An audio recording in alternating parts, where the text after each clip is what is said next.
తెగబారితే చక్రవర్తి అయి రాజ్యమునేలే రామయ్య తండ్రి మాటకై పదవిని బదలి అడవులకేగెనయా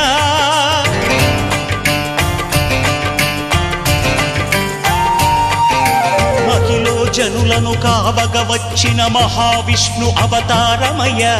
ఆలిని రక్కసుడపహరించితే ఆక్రోశించెనయా అసురుని త్రుంచి అమ్మను తెచ్చి అగ్ని పరీక్ష విధించెనయా సాగలి నిందకు సత్యము చాటగ కులసతినే విడనాడెనయ నా రాముని కష్టం లోకంలో ఎవరూ పడలేదయ్యా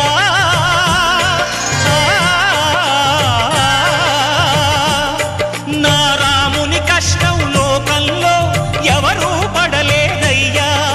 సత్యం ధర్మం త్యాగంలో అతనికి సరిలేరయ్యా కరుణా హృదయుడు